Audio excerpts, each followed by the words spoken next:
It was Corrie ten Boom who said, if the devil can't make us bad, he'll just make us busy. And here we live in this life where just everything's 1,000 miles an hour. And there's texts coming in, and there's things we got to read, and places we got to go, and stuff we got to, just busy.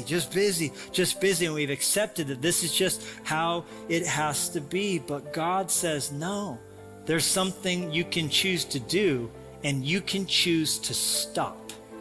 And I would say, if you're like me, the things you're busy doing are good things. They're not bad things. It's not like you're out foolishly using your time. You're probably busy with children and work and school and being married and business. The job that you have is probably consuming you, like it is for most of us.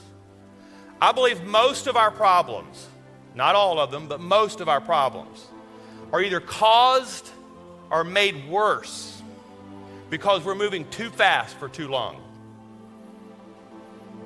You see, busyness has become our business. Chaos has become our medication. But we've made work our God. God has become work. And busyness has become our badge of honor. And that's not what Jesus modeled for us. In Matthew chapter 11, verse 28, it says, "Come to me, all who are weary and burdened, and I will give you rest." Do you think that's a promise or a suggestion? It's a promise. So if I said, come to me right now and I will give you $10, I just made a promise that I have to deliver on, right?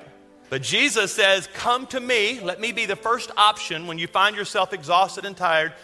Come to me first, because I really am the one who can give you rest. I will give you this rest if you want it. He says that he often withdrew to lonely places, a place where you can disconnect, a place where your cell phone doesn't work, a place where literally it's you and God. Jesus invites you to come. He invites you to come to him if you're worn out, if you're overwhelmed, if you're burdened, and he will give you something that many of you have not experienced in a long time. He will give you a heavenly rest. Tired, worn out, burned out on religion, Jesus says, come to me. Get away with me and you'll recover your life. I'll show you how to take a real rest. Then Jesus says this, he says, walk with me, not run, but walk with me and work with me. Do it at my pace. Watch how I do it. Learn, I love this phrase, learn the unforced rhythms of grace. I won't lay anything heavy or ill-fitting on you. Jesus says, keep company with me and you'll learn to live freely and lightly. Jesus says, get away with me and you'll recover your life. Walk with me. Watch how I walk. Watch how I love. Watch how I live and walk with me. Don't just believe what Jesus believed. Do that, but also live the way Jesus lived.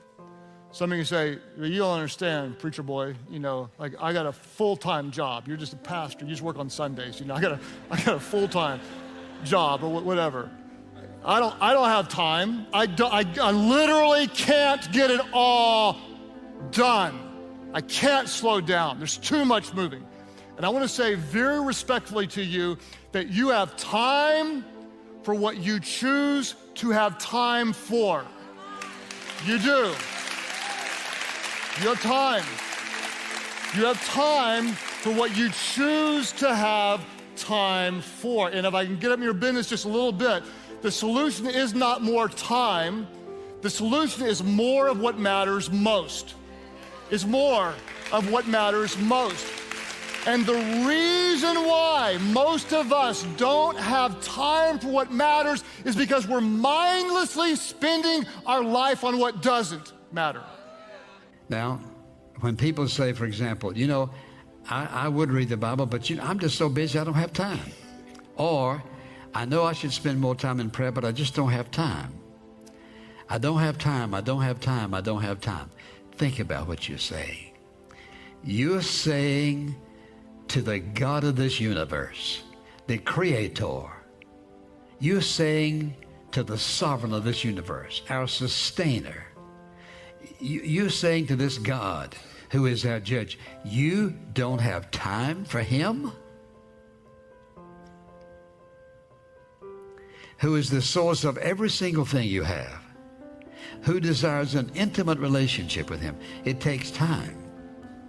The most powerful, awesome thing in my life today, second to nothing, is getting on my face before him and talking to him and listening and sensing his spirit and my spirit being in oneness with each other, and knowing that no matter what I ask, I'm not going to be disappointed.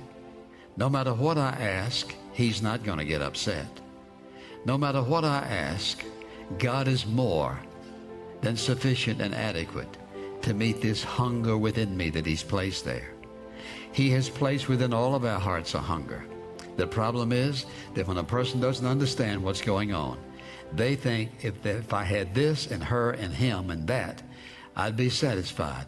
Only God can satisfy the human life. And you know, I could say that 10,000 times and people would hear it and walk right away trying to fulfill this place for intimacy with something else. It doesn't work.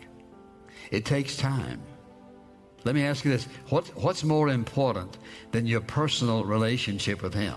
And think about this. All of us have certain people we like to talk to, right? There's certain people you like to talk to and certain people you like to listen to. Think about this. We have the privilege of listening to holy God. He makes it very clear. He will show you the truth about himself. Listen, he will show you the truth about himself through his word, but he will also show you the truth about himself in life. Develop a listening heart, a listening spirit. And the reason people make wrong decisions is because they don't listen to him. One thing you can bet for sure, he will never mislead you. You know why I know that? Because he is a God of purity, righteousness, and truthfulness. He cannot deceive. He cannot mislead. He cannot do anything that would be a contradiction to who he is. This very God is living on the inside of you in the person of the Holy Spirit. He's there. Why? Because it is his spirit that speaks to our spirit. It is his life connecting to our life. You say, well, but I'm not worthy of all that. The next time you feel that way, you just remember this, that the cross is God's one and final testimony to his awesome, unconditional love for you, no matter what. He does care about you, and he wants to work in your life his awesome grace and love and mercy.